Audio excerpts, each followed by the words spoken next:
É isso, pessoal. A partir desse momento, começa a nossa gravação. Hoje é dia 22 de maio de 2005. Bases biológicas do comportamento. Nós estamos aqui conversando a respeito do amadurecimento, se é que a gente pode chamar assim, do psicólogo, né? E o que eu estava falando para vocês é o seguinte: vocês vão lidar com situações humanas que muitas vezes são tão contrastantes com a vida pessoal de vocês que vai chocar. E o pensamento humano também.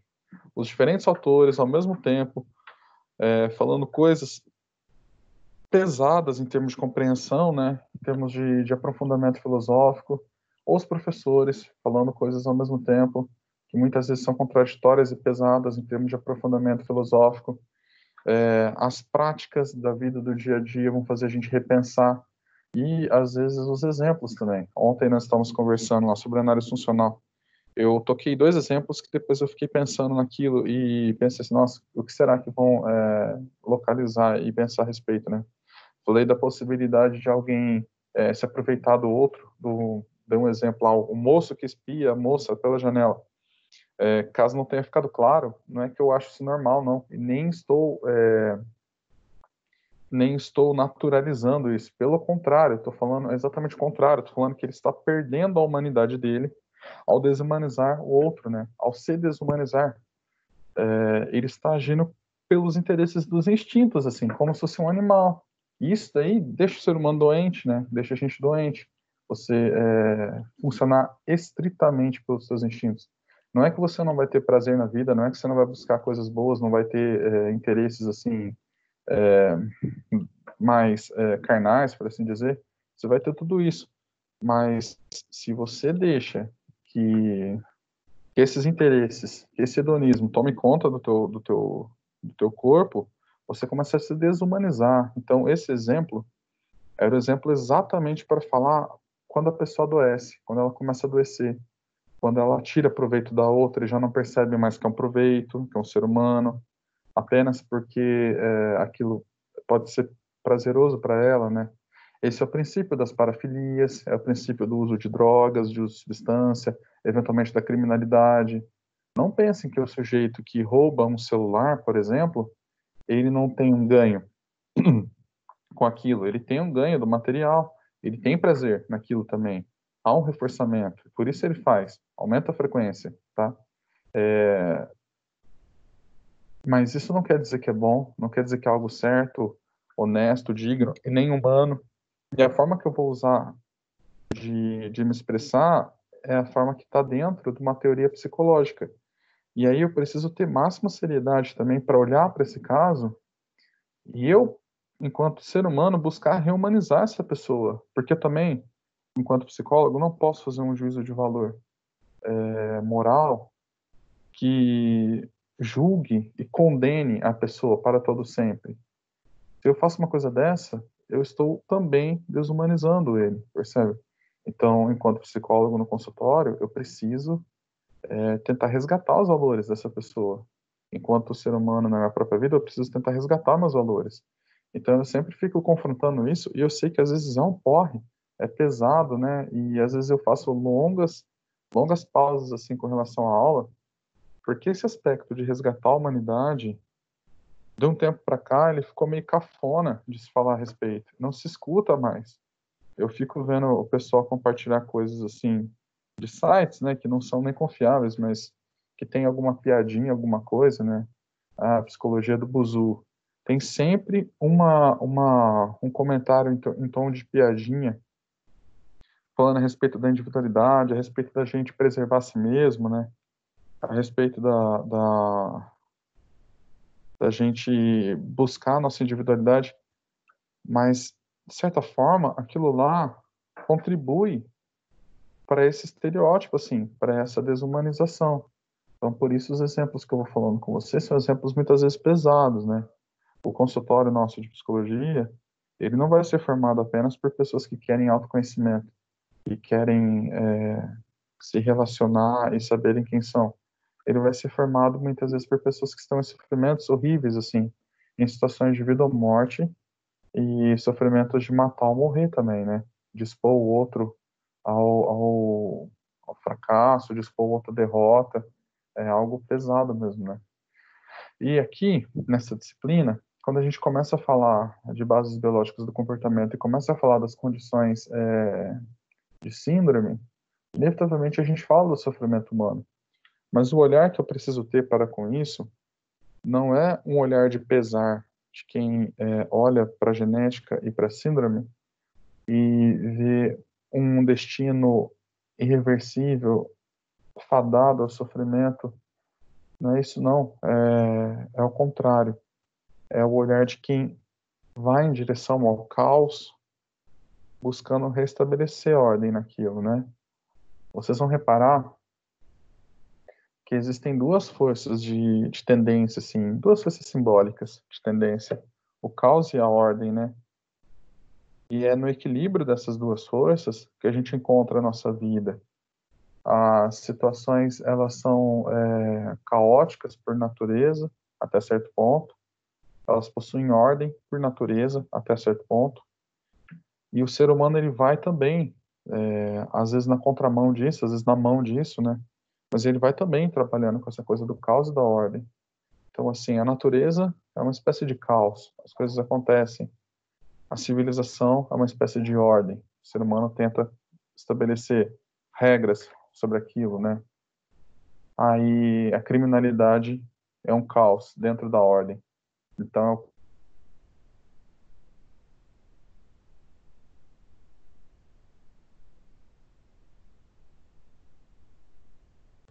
E congelou.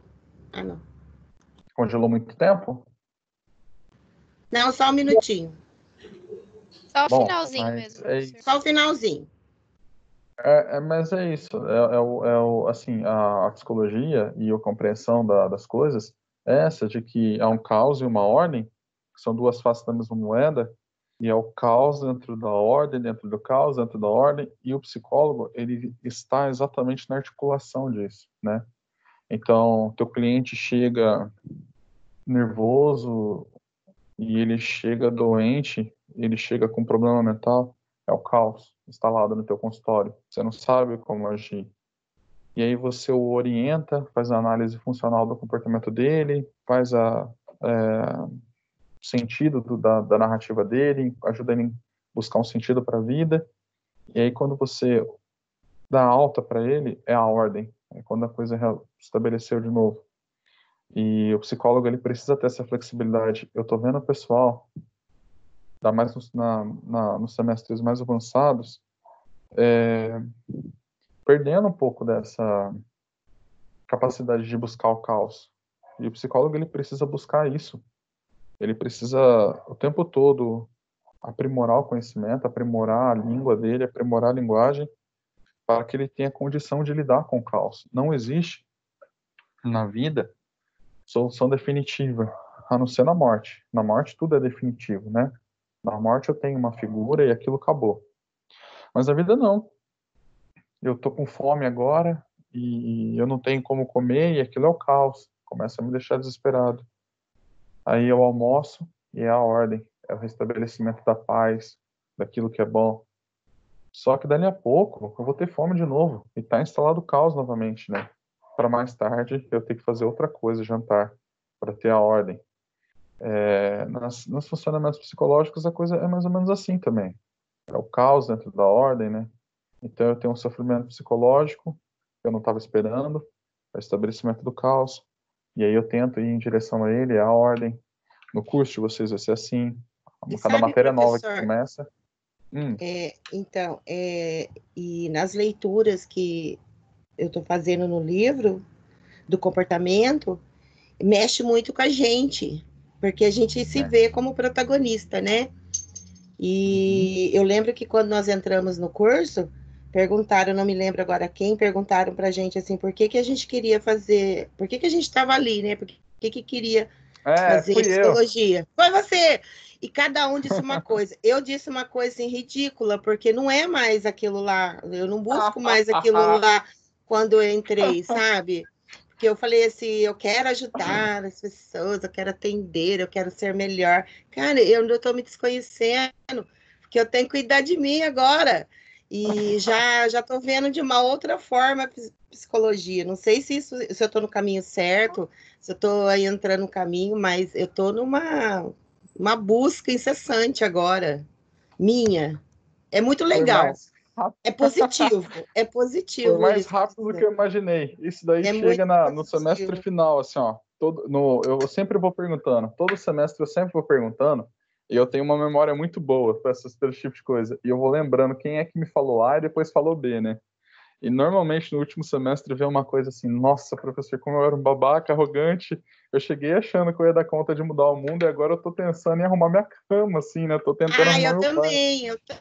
eu também tô assim. Todo Achei que mundo eu ia passa ser a por isso. bambambam da psicologia. Hoje eu tô o senhor sabe, né? Eu dou aula também online o dia todo. E hoje eu tô tentando me organizar emocionalmente e a partir das leituras, viu? Em bases, né? Falaram de bases, Uhum. né? Eu, para falar, vou ser sincera, eu tenho muitas dificuldades tremendas, porque sou geração anos 80. Nos anos 80 não tinha tanta coisa assim, né? Para aprender no segundo grau.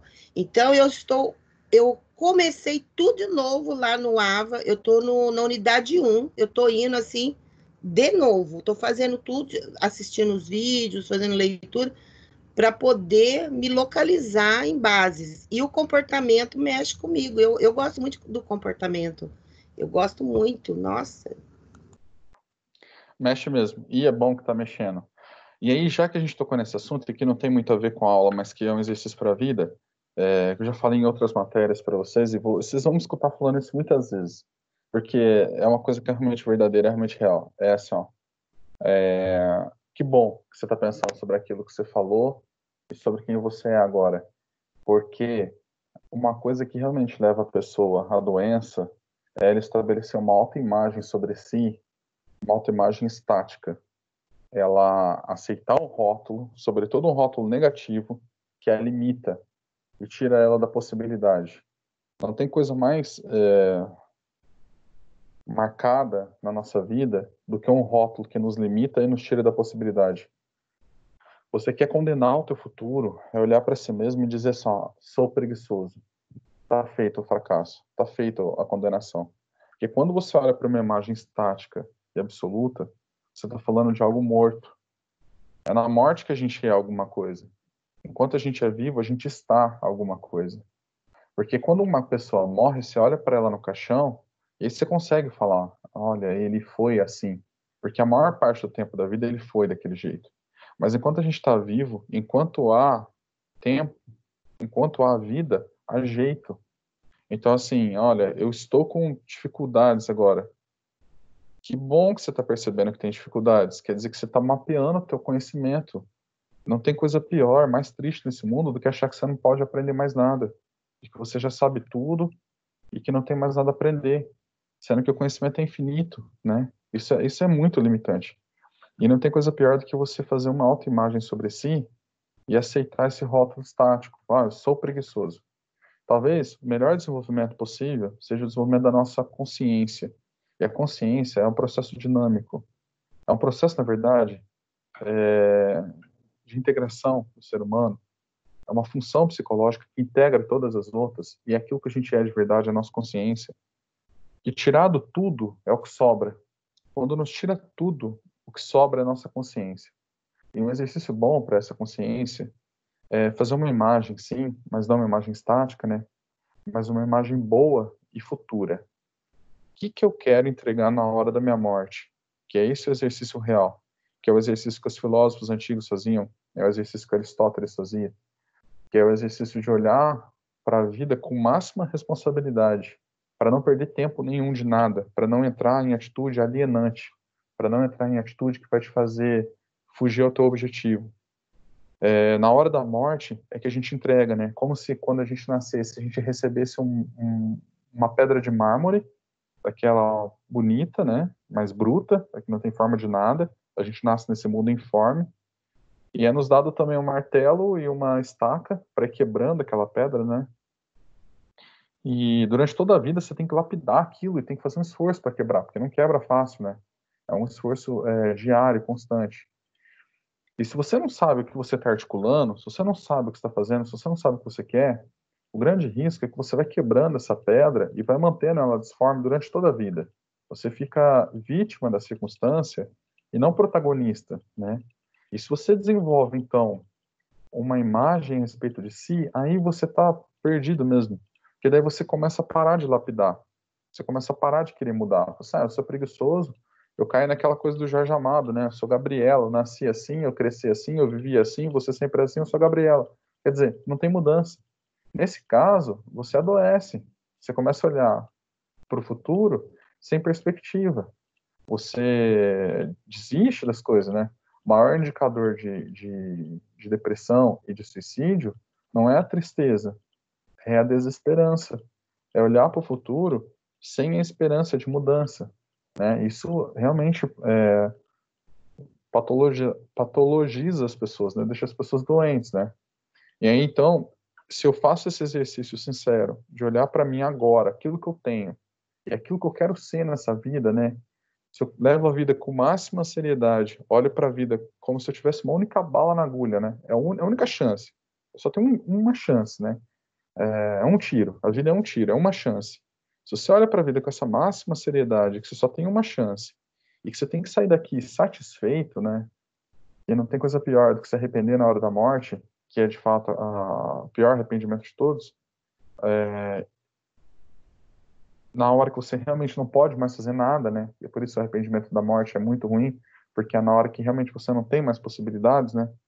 Quando você está vivo, você tem. Nem que sua vida dure 30 segundos, você tem. 30 segundos você pode fazer alguma coisa. Um segundo você pode fazer alguma coisa. Alguma coisa que tenha sentido, né? E aí, quando você olha com máxima seriedade, você tem condição de olhar para si mesmo e tirar os teus sonhos daquela ideia de que no brasileiro é nos ensinado, né, que os sonhos devem ser objetivos futuros, intangíveis, e a gente transforma isso em meta. A diferença da meta e do sonho é que a meta ela é alcançável, você consegue ir para ela e acertar ela, né? E quando você consegue ter essa máxima seriedade de olhar para a tua vida, olhar para os teus sonhos e transformar eles em meta, você começa a olhar aquilo que você tem e aquilo que te falta. E isso dá um sentido danado para a vida, reconstrói quem você é. Bom, você entrou no curso falando, eu quero ajudar pessoas. E de repente você começou a perceber que você precisa se ajudar para ter condição de ajudar pessoas. Que ótimo! Você está concretizando aquilo que você me falou. Você está deixando de ter um romantismo no sentido de idealismo daquilo e você está tendo uma realidade daquilo. Você está integrando a realidade. Então esse é o primeiro passo. É integrar a realidade e olhar para as coisas nessa perspectiva da consciência. Quais elementos eu tenho e quais elementos me faltam para alcançar aquilo que eu preciso, aquilo que eu quero para minha vida. E não ter medo de, durante todo o tempo, insistir em mudar essa personalidade, desenvolver essa personalidade nossa, né? Em toda a época da vida, a gente vai ter o que mudar e o que melhorar. E não aceitar essas imagens estáticas, sobretudo as limitantes, assim. Mas aceitar uma imagem futura e digna, que você vai olhar para aquilo, vai ter honra, que você vai ter orgulho, né? É Nossa, eu verdade, quero ser... professor. É verdade o que você É, falou.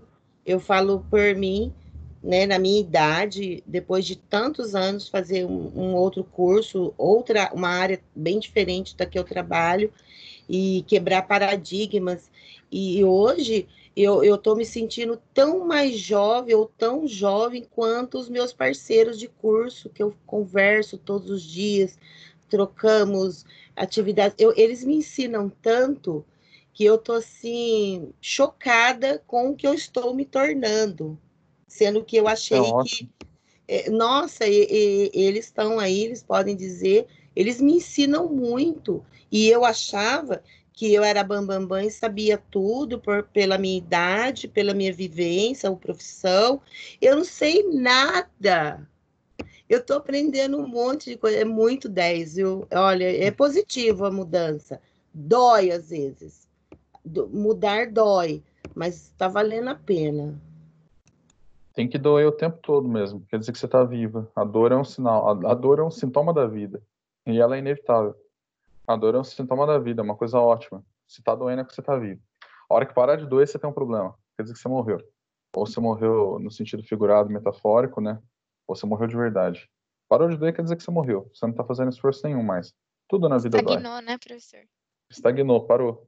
E essa coisa que eu tô falando para vocês, olhar para a vida, fazer um exercício de olhar para si mesmo no futuro, o que que você quer, esse exercício de responsabilidade é um exercício que a gente está perdendo aqui no Brasil. De ter um sonho bonito e real, que você veja aquilo e fale assim, não é isso que eu vou fazer, e custe o que custar, porque na verdade não tem nada que custa mais do que isso, né? Nessa vida não tem nada que custa mais do que esse objetivo. E aí, assim, quando vocês tiverem essa clareza dos valores, assim, é a filosofia do náufrago, né? Tem um canal de psicólogos na internet que chama Os Náufragos, que eles têm essa ideia. É de um autor chamado Ortega y Gasset. A filosofia do náufrago é exatamente essa na hora do naufrágio, na hora que você não tem mais nada. O que ainda sobrar ali é o que realmente vale a pena na tua vida. O que você deixar para trás, no barco afundando, é o que não vale. Então, não vale mesmo. E objetivamente, como eu falei ontem para vocês, o ser humano precisa disso, de um prato de comida, de água e ar para respirar. Mais nada. Todo o resto é construção psíquica nossa. E isso daí é flexível, é maleável. Se você decidir agora que você quer ser, sei lá, o prefeito da sua cidade, a prefeita da tua cidade, comece imediatamente, né? Aí tem um economista que diz assim, o dia melhor foi ontem, hoje é o segundo melhor, né? Hoje é o segundo melhor. Então, não tenham medo disso, vão encarando. E o curso tá difícil, tá pesado, essa é a estrutura do curso. Uma vez eu falei isso para Maria, eu falei, Maria, a coisa, nós estávamos conversando sobre isso, né? A coisa está pesada, essa é a natureza do curso. Se o curso está pesado, está difícil, é exatamente isso que é para ser. É exatamente para você mudar quem você é, para você forçar ser algo novo, né? Se você entrar no curso e não tiver absolutamente nada para acrescentar, alguma coisa está errada, quer dizer que você não está ganhando nada com aquilo, né? E essa ideia é uma ideia de manter a consciência ativa e tomar as decisões da vida ativa, é uma ideia boa, ainda mais nesse tempo de pandemia, assim. Não olhar para a pandemia como um momento de estagnação, mas pelo contrário, como uma oportunidade. E aí entra a segunda parte do raciocínio. A primeira é você tomar clareza a respeito do que precisa, né? E a segunda é você reintegrar, reabsorver a circunstância, reabsorver aquilo que você tem, que aquilo faz parte da tua experiência. Você não pode descartar. Senão também você fica uma pessoa utópica. Que isso também está acontecendo no Brasil, que é assim, ó, olha, se eu tivesse nascido filho de pais ricos, eu tinha sido médico. Será que tinha? Tem outra utopia que é pior ainda, que é assim, se eu pudesse voltar 10 anos da minha vida com a cabeça que eu tenho hoje, eu teria feito tudo diferente. Teria nada, porque hoje você já não está fazendo. 10 anos atrás você ia ter o mesmo que você tem agora, mais experiência e menos ação. Você não ia fazer tudo diferente. Você ia fazer exatamente o que você está fazendo hoje, porque hoje você já não está fazendo, percebe? Essas coisas são desculpas daquele tipo de imagem que estagnam a nossa vida, né? Param a gente. Então, assim, não adianta se lamentar dessa forma. Se eu tivesse isso, porque senão você fica negando a realidade, que também te deixa doente, também dá doença psíquica. Mas você não pode negar a realidade. O que você tem que fazer é reabsorver essa realidade, olhar para ela com amor e que ela vai te dar uma experiência boa, né? Se você vencer isso, se você negociar com isso, né, e vencer isso, aí você tem experiência humana real. E isso no consultório não tem preço. O cliente olha nos teus olhos e vê que você é verdadeiro, ele vê que isso é verdade. Isso aí ajuda a transmitir confiança para ele, né? Eu falei isso para vocês, o Viktor Frankl é um autor que vocês vão estudar lá na Psicologia Existencial Humanista, é, sofreu demais na Segunda Guerra Mundial, ele era judeu, foi parar no Holocausto nazista, né, perdeu os pais, perdeu tudo, e o sonho dele era ser médico. E mesmo ali ele encontrou a oportunidade da medicina, cuidando dos colegas, né, da psiquiatria, cuidando dos colegas, mantendo sentido para a vida, e ele saiu de lá e escreveu uma obra, assim, fantástica. O livro dele norteia uma escola inteirinha da psicologia, né. O objetivo dele nessa vida era ser um psicólogo importante. Ele não queria ser famoso, né, ele não queria ser o melhor psicólogo de todos os tempos para ser famoso, mas ele queria ajudar pessoas. Ele conseguiu, mesmo passando pelo Holocausto, né? Isso vai na contramão de uma vida intelectual. Ali ele não tinha livro, ele não tinha nada, ele só tinha trabalho. Escravo, né? Serviu e tortura, ele só tinha dor. E o que ele fez com isso, que ele transformou a realidade dele exatamente naquilo que ele queria que ela fosse. Ele não rejeitou a realidade, ele entregou os pontos, porque ele podia ter ficado rejeitando, né? Ficado amaldiçoando a realidade dele todos os dias. Ah, se eu tivesse ido para os Estados Unidos, se eu tivesse fugido da guerra, se eu tivesse isso. Ele não fez isso, ele não se lamentou dia nenhum. Exatamente por ele não se lamentar dia nenhum, que ele fez a integração, a reabsorção. Então, assim, ó, as coisas que aparecem na nossa vida servem para nós termos uma reabsorção da realidade. Não percam isso de vista de jeito nenhum. E se vocês entenderem isso com essa clareza que eu estou falando agora, não como não é um discurso ideológico, mas é a própria síntese da vida, é isso que eu estou falando, né? Os gregos perceberam isso, os psicólogos perceberam isso logo depois, né? Que a reabsorção da realidade é o que faz a gente manter íntegro e vivo, né? Se você consegue fazer isso, você consegue rejeitar certas imaginações que são utopias, você consegue estar mais presente da realidade, e você consegue ficar bem. Então, assim, o curso está difícil, está doendo, você vai ter que passar por isso. Se você não passar por isso, você vai se sentir humilhado. Se você pular a matéria, você vai carregar na memória o dia na qual você fracassou, o dia que o curso te venceu. E aí você não vai ter segurança para atender as pessoas depois. Então, assim, encarem essa coisa como uma oportunidade de forja do caráter. É uma oportunidade de forja da personalidade de vocês. Vocês estão ficando mais fortes. Sem dúvida nenhuma, vocês estão ficando mais fortes. Professor, eu acho que é um pouco o medo da gente mesmo, sabe? Da nossa incapacidade. Mas quando a gente encara mesmo, e aí você vai tendo prazer no que você está fazendo. É mesmo? Fazer uma faculdade, fazer algo que a gente sonhou é algo difícil mesmo, né? A cada dia a gente aprende, e depois que a gente entende aquilo que foi ensinado, puxa, a gente quer compartilhar com os outros tudo aquilo, sabe? Eu estou nesse momento, assim, de compartilhar um pouquinho que eu estou aprendendo, né? Um pouquinho que eu consigo guardar, aí eu já compartilho. É prazeroso. Que ótimo. É isso, mas é isso mesmo, assim. Vocês têm essa coisa do compartilhar, né? Ó, curar as pessoas é curar as pessoas pela palavra. O que o psicólogo faz, ele cura pela palavra. Você vai ter que viver muitas vidas, você ficar muito forte, você ter o que compartilhar com os outros. É exatamente isso que é o movimento da psicologia, né? Tem eu já falei para vocês, acho que eu já falei para vocês, né? Só para a gente dar uma encerrada nesse assunto, para não tomar mais tempo da aula, mas deixa eu compartilhar a tela com vocês. Tem um arquétipo, né? O arquétipo é uma espécie de uma ideia inconsciente, coletiva, está na nossa cabeça, assim, a gente é capaz de entender aquilo com muita facilidade, né? A gente olha para aquilo e a gente entende o desenrolar, né? Sem muita explicação.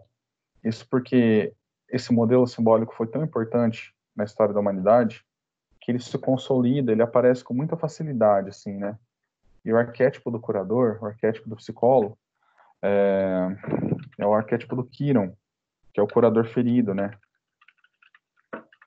Na mitologia, as ideias mitológicas eram ideias que nos ajudavam a entender as coisas do mundo de uma forma simbólica, né?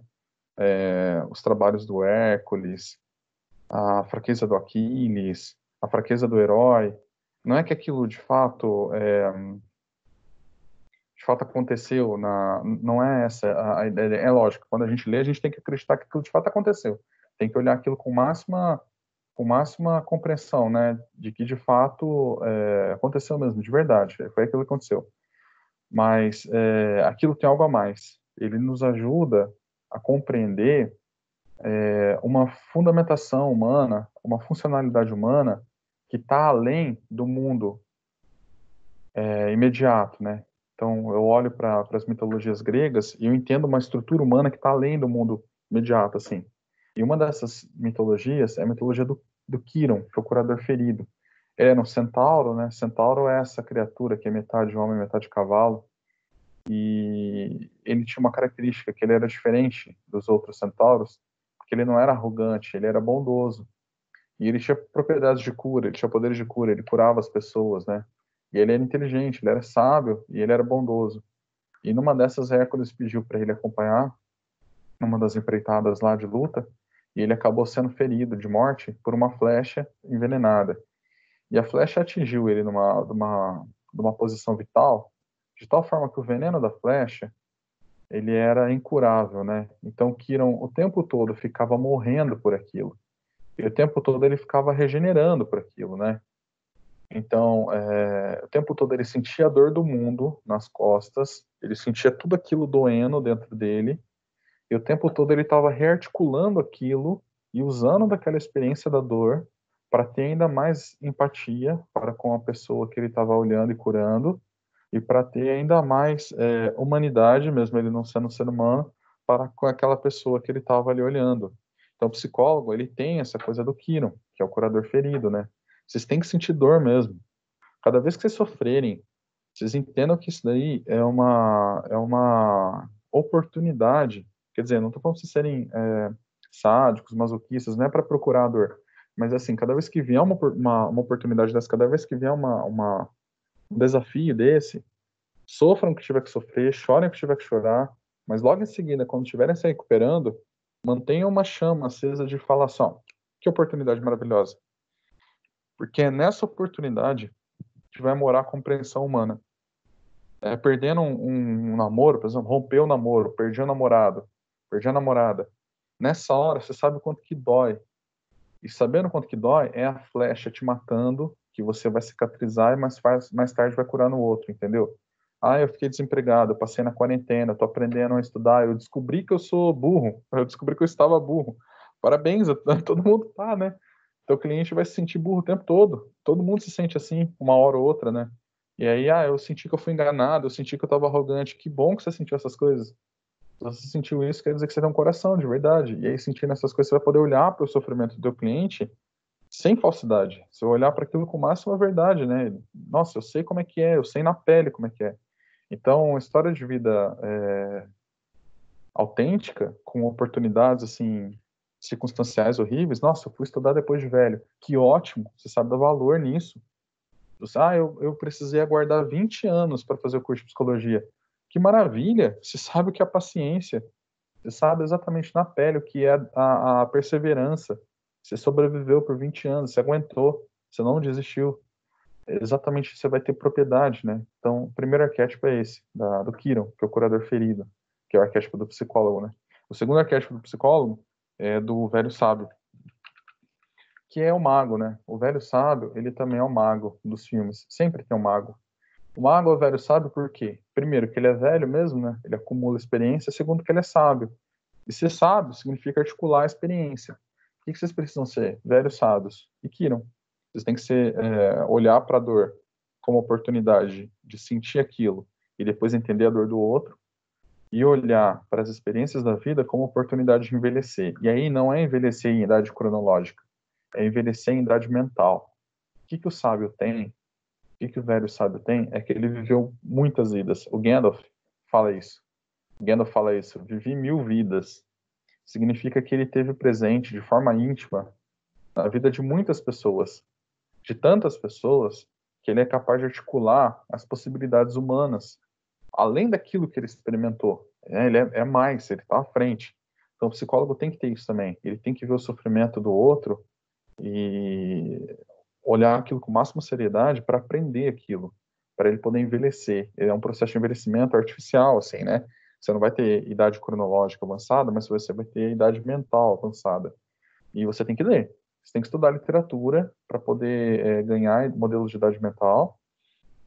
E ao ler, né, a literatura, vocês vão ganhando modelos de vida, vocês vão ganhando modelos dos personagens, vão aprendendo a articular seus sentimentos, vão aprendendo a relacionar. Aquilo que eu mostrei no poema de ontem para vocês lá na aula, né? É uma sensação humana que está além das palavras, então vocês precisam aprender a sentir ela para poder localizar no outro depois. E a sabedoria está em exatamente articular isso, não olhar para essas coisas com revolta ou com chateação, mas olhar para isso como a própria estrutura da realidade. A gente está conseguindo articular essas coisas, quer dizer que vocês estão conseguindo integrar. E essa integração não tem caminho pronto, nem caminho saudável, né? Só tem caminho difícil. Você, professor, tá doendo, tá ruim, eu não sei o que fazer, eu tô dando cabeçada. É assim mesmo? É exatamente isso que vai fazer com que você adquira a sabedoria. Olhar para quem já passou por isso, né? Admirar aquela característica e tentar emular ela em você. E depois ir ao encontro dessa característica por si mesmo, e dar cabeçada ali, procurar, para você ter essa coisa de ouvir teus amigos, ouvir teus clientes, ouvir teus familiares com máxima seriedade. E depois de tanto viver isso, no consultório fica mais fácil, fica um pouco mais fácil, né? Mas é isso. Então, assim, quando vocês falam para mim, tá difícil, tá ruim, eu não vou mudar uma vírgula do que está acontecendo, no sentido de falar para vocês, olha, não se preocupe, vai parar de ficar ruim. Porque se eu fizer isso, eu vou estar sendo desonesto. Eu vou estar falando para vocês uma coisa que eu não acredito. Então, e também não estou fazendo isso por maldade. Eu estou mostrando para vocês o jeito que eu penso, porque eu levo isso para minha vida também. Eu faço para mim e eu tenho máxima seriedade. Eu estou tentando ter máxima seriedade naquilo que eu faço. Se eu acho que é bom para mim, eu faço para os outros que eu acho que é bom para mim. Não é por maldade, não. Quando eu falo para vocês, estuda, batalha, determina, lê sozinho, lê apostila, lê livro. É sério. É para vocês sentirem mesmo o peso das coisas. E vocês vão ter daquilo que se orgulhar depois. Entendeu? Professor, Oi. você sabe que a questão eu sempre tenho tentado fazer um exercício, de como eu estava e como eu estou, sempre.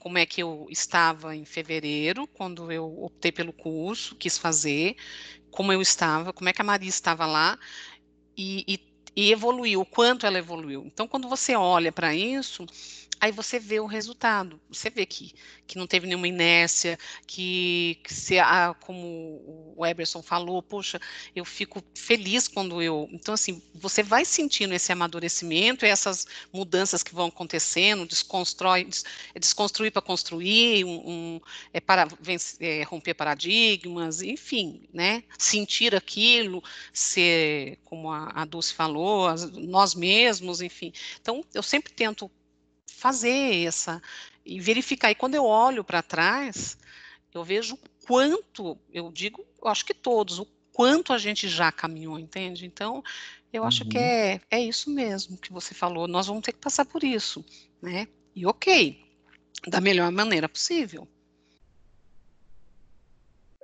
Você não tem outra opção, né? Você vai ter que passar por isso, que bom que seja da melhor maneira. É o jeito. Não me disseram isso na graduação. Eu fui aprender isso depois de velho. Durante a faculdade, acho que ninguém soube me falar isso de forma explícita, com essas palavras, sabe? Eu fui aprender depois de velho no curso. Que quanto mais eu fracassei na psicologia, melhor foi para mim. Eu falei consultório. Primeiro consultório que eu montei, eu pus um móvel de primeira categoria, gastei um dinheirão, tirei empréstimo e faliu. Isso foi excelente. Eu aprendi a não ficar soberbo. Isso foi ótimo. Falei consultório. Nossa, perdi cliente porque eu falei coisa que eu não devia.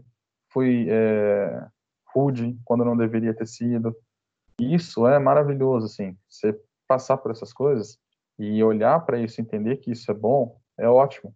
E olhar para certos fracassos e olhar para certas coisas, é óbvio, não é que você vai ficar errando a vida inteira e vai deixar de tentar melhorar, não, você vai continuar tentando melhorar.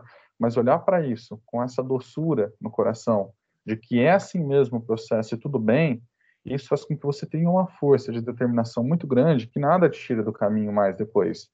E aí, então, você consegue dar conta da demanda do outro, porque o outro pode chegar arrasado e você não está arrasado.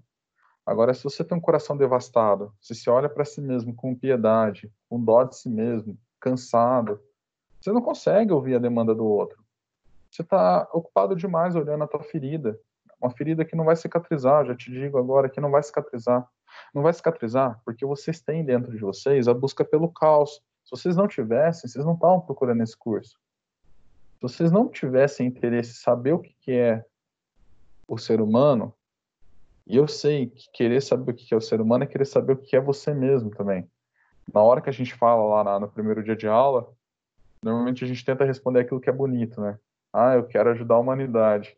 Mas por dentro tem alguma coisa assim, nossa, eu queria me entender, porque eu sou confuso. É lógico que você é confuso. Você busca o caos, você busca de frente, bater de frente aquilo que dói.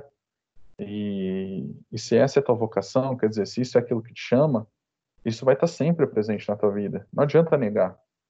Você vai sempre buscar o caos, ou seja, você vai sempre buscar a instabilidade.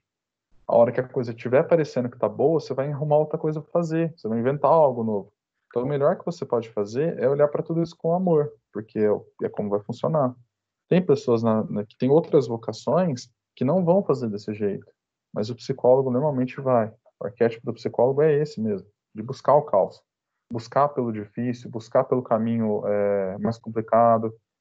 Ele vai atrás de alguém que não se entende, tentar entender o outro. Mal a gente consegue entender a si mesmo, né? A gente vai tentar entender o outro para ajudar o outro. Num mundo que não nos dá muita evidência do que fazer, assim, no sentido de que ninguém nasce com manual de instrução, né? Você vai tentar encontrar a tua instrução e a do outro, percebe? Se você já tem isso dentro de você, ninguém os convidou, assim. Ninguém estava ali na porta da tua casa falando assim, ó, vem fazer psicologia, vem fazer... Essa ideia veio na tua cabeça, mas veio da onde, afinal de contas? Veio de uma vocação, né? Eu não fui na casa de vocês buscar vocês pela mão. Todo dia, quando eu começo a aula, tem 40 alunos, 50 alunos online nessa turma. Todo mundo tá com fome, tá querendo jantar, e tem, tipo, 30 pessoas, 20 pessoas online. Isso diz alguma coisa, né? Diz alguma coisa muito importante. Então, se vocês vão passar por isso, gostando, não gostando, querendo, não querendo, e vai ser duro, e vai ser pesado. E agora que vocês estão no comecinho, não é tão duro e não é tão pesado assim. Vai ter hora que vai doer mais. Eu já estou cantando a bola para vocês, porque realmente vai doer. Realmente vai mexer quem são vocês, vai mexer aquilo que vocês têm. E é muito bom que vocês tenham essa franqueza, assim, de conversar, e é muito bom que vocês tenham essa franqueza comigo também. Chegar para mim e falar, professor, a aula não tá boa, tal coisa não tá legal. Que foi aquilo que eu disse, eu não vou pegar mal, eu não levo mal esse tipo de coisa, assim. Falar que não gosta da aula, falar que não gosta de mim, não é motivo de ofensa para mim. Isso é só tua opinião, vou fazer o quê? Vou te bater? Aí eu vou estar sendo arbitrário, eu vou estar tirando a tua humanidade. Como é que eu posso ser uma pessoa que quer te tornar alguém mais humano, quer ser mais humano também, te desumanizando, entendeu? Então não tenham medo desse tipo de Eu coisa. não gosto Chegar e de falar assim, base, professor. tá bom, eu também não gosto muito, Eu mas não é gosto, eu importante. acho um tédio demais. Mas, enfim, né? Eu vou ter que passar por isso com dor, mas vou passar. Vai passar bem, é ótimo, é tranquilo. Bom, pessoal, agora eu falo quando faço esse tipo de coisa, eu espero, sei lá se ajuda ou não você de alguma forma, mas eu espero de verdade que ajude. Ensina, Muito, professor. Isso ensina muito a muito bom. gente. Muito bom. Você não tem ideia de como a gente recebe isso com muito carinho, porque é maravilhoso. É maravilhoso Muito bom. escutar isso, porque tudo que você falou está aqui dentro da gente. E às vezes a gente não tem com quem falar, porque o outro não vai entender, porque não está no curso. Você está entendendo? Não entende? Aham, tô. Isso não tem a ver com idade. Não tem a ver com a idade. Tem a ver com a idade mental, né? Sim. Tem a ver com essa coisa de amadurecer. E é isso. Então, vocês precisam ter essa clareza, assim, que no curso de psicologia, os professores de vocês passaram por isso. A gente também quebrou a cara, a gente sofreu. Eu amo bases biológicas, no sentido de que a coisa que eu mais gosto é a parte biológica do comportamento. Eu carreguei 2 DPs de neuroanatomia, uma na graduação, uma no mestrado.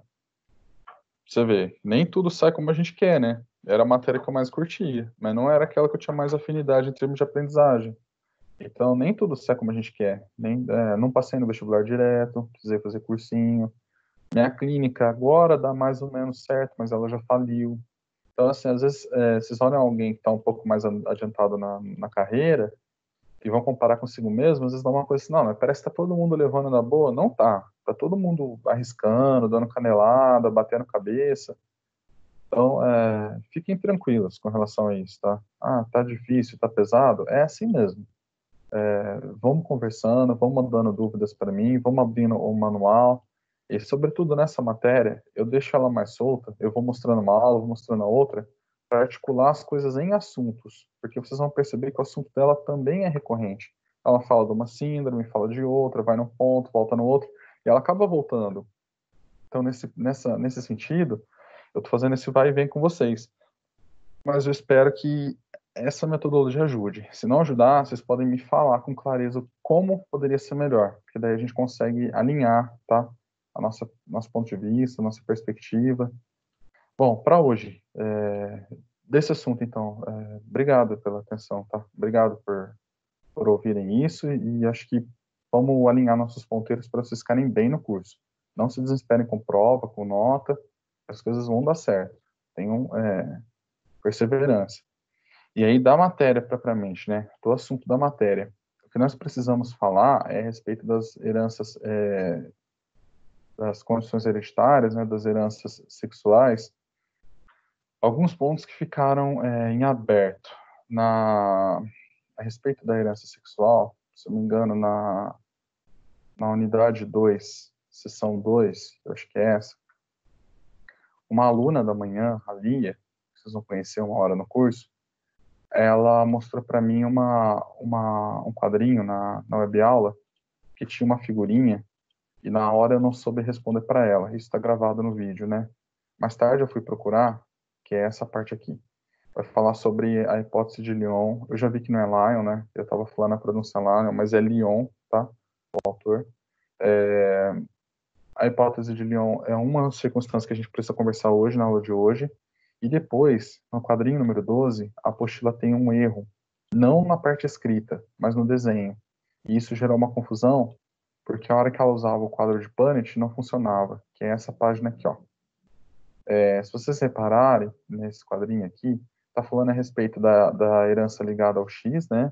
Que era aquela tipo de herança número 2 que a gente viu na aula passada. E se vocês repararem, tem uma circunstância que um homem normal, que é X azão e o A está inativado, mais tarde vai passar esse X azão para a filha e o X azão fica ativado. Houve um erro gráfico aqui, tá? Houve uma confusão gráfica. O corpo do texto está certo, no corpo da apostila está certo, mas aqui no slide da aula, eu não sei qual era a intenção do autor, mas o que está escrito aqui não condiz com o corpo da aula. Então, assim, por enquanto, até que eu encontre a explicação melhor, né, eu abri um chamado da disciplina, estou tentando estudar mais para ver, por enquanto, ignorem essa figura aqui no estudo de vocês, tá?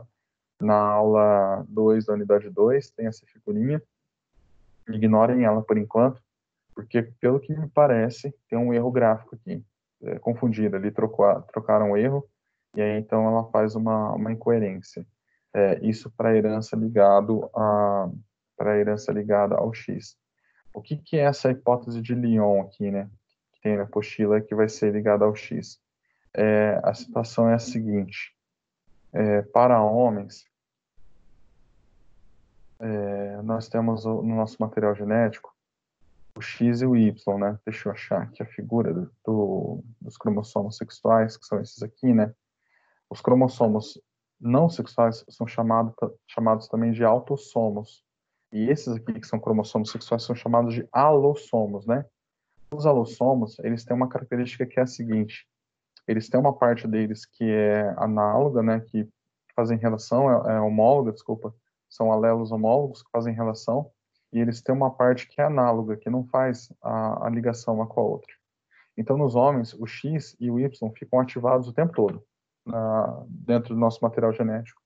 Nas mulheres, como elas têm 2 cromossomos X, o que se demonstra, de acordo com essa hipótese de Lyon, né, é que um cromossomo inteirinho fica desativado e um cromossomo inteirinho fica ativado nas mulheres, formando a situação do mosaicismo, que eu vou mostrar para vocês a figurinha na apostila.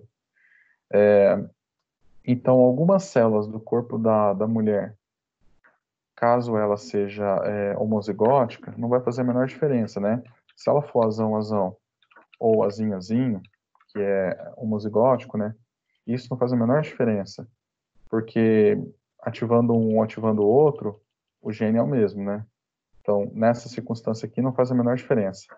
Agora, caso ela seja heterozigótica, no caso do azinho, então o resultado é que eu vou ter o mosaicismo. Algumas células do corpo dessa mulher vão ter ativados o cromossomo azão, e algumas células do corpo dela vão ter ativado o cromossomo azinho. Isso ocorre ainda nas primeiras semanas da gestação da mulher, enquanto ela ainda está no ventre materno, tá? Os cromossomos desativados, eles formam um corpúsculo na célula. A Leon percebeu isso porque fazia uma mancha na célula, tá? E é sobre isso que a apostila, naquela web aula, está falando a respeito dessa hipótese. Está falando que se a mãe tem alguma característica, por exemplo, se a mãe é do tipo azão, e ela é homozigótica, mas o pai tem um azinho, nas filhas, a característica pode se expressar, né, exatamente porque, pela premissa, o azão pode ficar desligado, né, e o azinho está expressado. Ou seja, deixa eu ir lá no quadrinho de Planet, que eu mostro isso que eu estou falando. Imagina a circunstância que a mulher tem o X, né? Ela tem o X azão e ela tenha também outro X azão, ou seja, ela é homozigótica para determinada característica lá.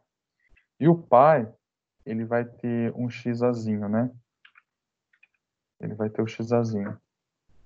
E o outro caractere que ele tem é o Y. O Y não é homólogo, né? Aquela característica não é homóloga, então tanto faz se ele tem azão ou azinho. Isso tanto faz.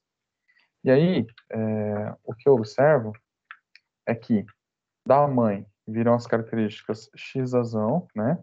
Para ambos, meninos e meninas. Opa.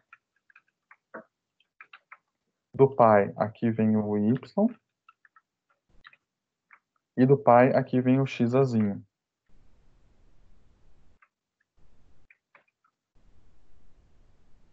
Professor, Oi. aí, deixa eu perguntar uma coisa. Aí a gente pode encaixar aqueles casos de, por exemplo, irmãos ou irmãs que o pai tem o olho claro, a mãe não, e uma irmã sai com o olho claro e a outra sai com o olho escuro? Porque daí um ficou, e as duas são heterozigóticas, vamos supor. Mas aí o azão predominou e o outro o azinho que predominou? Não. É porque a genética completa não é exatamente como eu mostrei para vocês aqui. A genética dos olhos, ela é por deposição de melanina.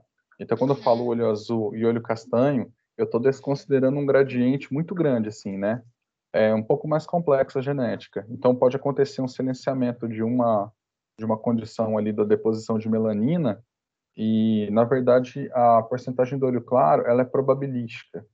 Então, assim, o olho azul, aquele azul que é o azul violeta, né? Que ele é um azul quase rosado, seria um azinho propriamente. Mas todo nuance ali dentro seriam deposições de melanina até chegar no preto mesmo, que também é mais raro até que o azul, né? Que seria a melanina total. E nesse meio do caminho, tem situações de castanho ali que deram a tonalidade verde e que no filho vai expressar um pouco mais fraco, né? É porque a deposição de melanina ela não é exata como a gente aprendeu no exercício. Essa condição aqui é a condição, por exemplo, que o corpo feminino, diferente do masculino, né? Por exemplo, as nossas glândulas de sudorese, elas se concentram em regiões específicas, né?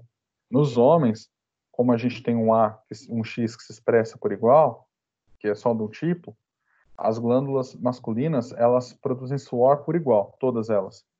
Então, os homens têm sudorese no corpo por igual. Então, se o homem tem bastante suor, ele tem bastante suor no corpo como um todo. Já as mulheres, elas têm regiões, elas têm mosaico. Então, elas podem, por exemplo, ter mais suor no braço esquerdo do que no direito. Às vezes a pessoa tem isso e ela acha que ela está ficando louca, que é um absurdo, que é uma falha, mas não é. Essa é a característica natural. Como é um mosaicismo, o teu braço pode ser constituído de um lado de um azão, né?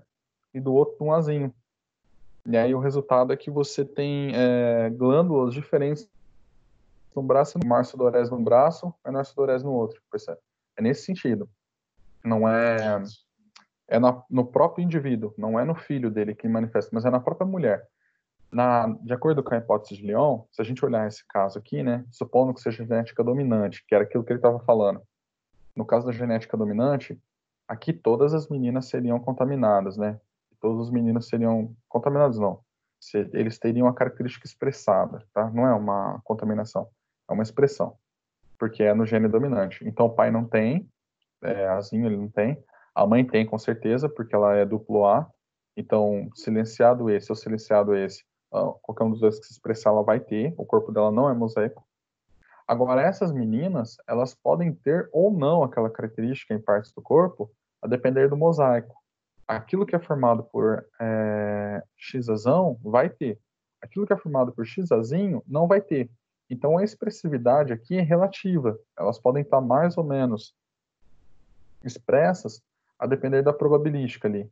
E nos meninos, todos vão ter aquilo expressado, tá? Da mesma forma, se fosse ao contrário, né? Se fosse uma característica do tipo dominante, que o pai tivesse e a mãe não tivesse, então a genética seria assim. Todas as meninas poderiam ter ou não aquilo, a depender de qual gene ficaria ativo, tá? E todos os meninos não teriam aquilo. Essa hipótese de Lyon seria uma circunstância a mais daquilo que a gente viu na aula passada, da herança ligada ao X, tá? É um passo a mais da herança ligada ao X. O mosaicismo dá algo mais ou menos assim, ó. Como se... esquecendo essa parte da figura por enquanto, tá? Apenas essa parte de cima. Como se, ao ocorrer a fecundação, determinada célula expressasse o xão e outras expressassem o xizinho, né? Do desenvolvimento do feto, partes do corpo inteirinho, aqui tá todo picadinho porque tá falando de uma doença, mas nas mulheres não seria assim, seria o braço inteiro, uma parte inteira do corpo, né? Então ela tem uma orelha que é mais parecida com o do pai, o nariz é mais parecido com a mãe, tem essa coisa da peça anatômica, ela tem aquela estrutura genética a depender da origem, tá? Se a gente olhar, deixa eu compartilhar uma imagem com vocês, do desenvolvimento embriológico, vocês vão aprender isso em neuroanatomia depois. Se eu olhar o desenvolvimento embriológico do bebezinho, acho que fica um pouco mais claro, que é o seguinte, no começo, a gente é formado de uma única célula mesmo, né? Então, no começo a gente é formado por uma única célula mesmo. E aí, conforme a gente vai envelhecendo, essa célula vai se multiplicando. Então, tem lá um óvulo, ele vai ser fecundado por um espermatozoide, o núcleo do espermatozoide encontra o núcleo do óvulo, eles se fundem, compartilham o material genético, né? E ao compartilhar o material genético, então passam a dividir.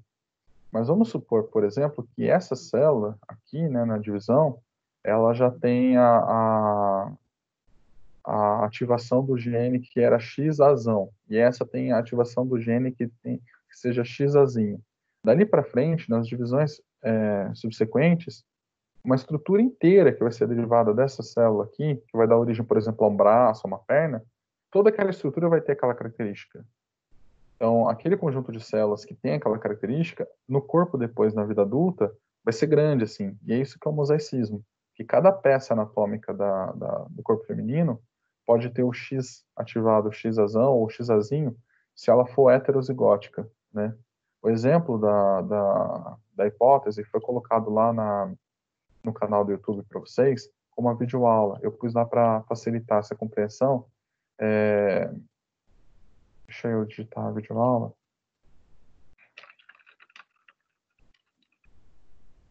Eu coloquei o canal de bases biológicas, né? E nessa aula que tem essa discussão, que é na aula do diurno, né? Se vocês procurarem, eu coloquei os links. Eu vou colocar agora para vocês na de vocês também, os links. E é essa 14. Eu coloquei 2 comentários, né? Um comentário de uma condição extra 1 e um comentário de uma condição extra 2. Quando vocês abrirem, é exatamente respondendo essa questão que a Lia fez, né? A primeira aula vai falar a respeito da genética sexual e tal como a gente conversou, os 3 tipos, né? Ligado ao sexo, restrito ao sexo, influenciada pelo sexo. O professor, inclusive, vai usar os mesmos exemplos, né, da calvície. Ele vai fazer o quadrinho de Planet bem parecido, tal como eu fiz, né? Ele explica tudo aqui na lousa, fica bem claro. E aí depois eu encontrei essa outra professora aqui, do Império da Biologia, falando da hipótese de Lyon. E ela coloca como exemplo a questão da sudorese, que é uma uma questão. Ou do daltonismo também. Para as mulheres e para os homens é diferente. Daltonismo é associado ao X. É uma característica que tem associação com o cromossomo X. Então, quando ele é afetado nos homens, aí ele tem níveis de daltonismo, né? Mas, a grosso modo, quando ele é afetado nos homens, os homens podem ser daltônicos dos dois olhos, porque nos dois olhos vão ser formados pelo X. Já nas mulheres, como tem o mosaicismo, elas podem ter um X azão num olho e no outro olho ser formado por X azinho. E o resultado é que elas podem ser daltônicas de um olho e não daltônicas do outro. Sim, ele tá falando do azão do azinho. Falando do azão do azinho. Elas podem ter a característica do daltonismo apenas em um dos olhos. E é exatamente isso que é uma situação de mosaico, né? Que o daltonismo numa peça anatômica e não na outra. Isso acontece nas mulheres, não acontece nos homens. Embora o corpo dela seja todo regular, né? Ela tenha uma estrutura toda regular, a expressão de alguns genes, ela tem um mosaico, né? Então, quer dizer, todos os genes autossômicos são os mesmos. Então, o corpo é igualzinho, as duas mãos são iguaizinhas. Mas aquelas características que dependem do gene allossômico, aquelas características no corpo são diferentes. Então, os olhos são iguaizinhos, porque a estrutura dos olhos, tudo aquilo que está contido na estrutura autossômica é a mesma. Então, os dois olhos são iguaizinhos. Mas o funcionamento específico dele com relação ao daltonismo, isso muda nas mulheres. Então é importante assistir esse vídeo também, tá lá no canal online, né? Vocês conseguem ver que isso aqui seria uma extensão daquela genética ligada ao sexo, que é aquela influenciada pelo X.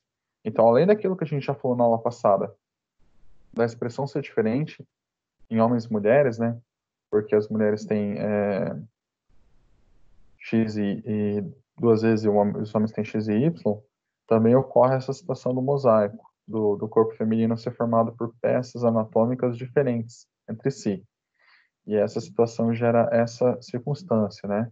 Deixa eu achar a figura. Ele fala a respeito do mosaicismo naquela aula e tem a figurinha. Vocês vão ver a exata figurinha do que eu estou falando. Eu sei que é na aula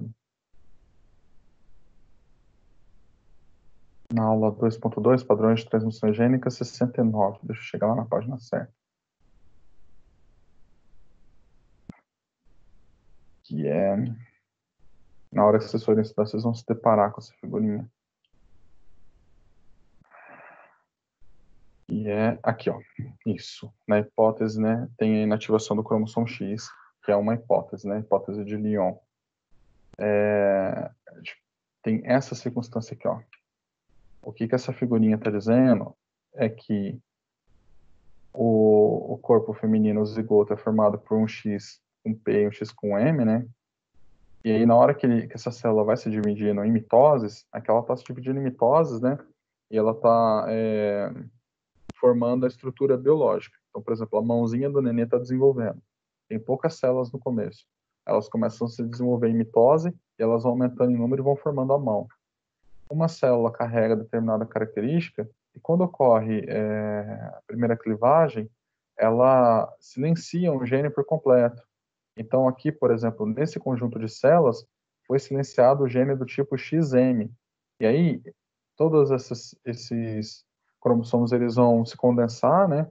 Eles formam um corpúsculo dentro da célula, que eles não expressam mais, eles ficam guardadinhos ali, e a célula expressa o gene do tipo XP, enquanto essa aqui expressa o tipo XM.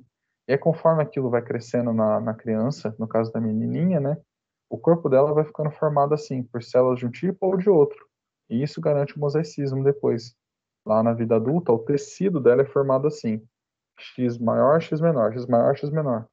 E às vezes uma estrutura inteira, como no caso do daltonismo, o olho inteirinho é diferente um do outro. Essa que é a questão do mosaicismo. Isso aqui é observado em mulheres do tipo heterozigóticas, aquelas que são azão e azinho.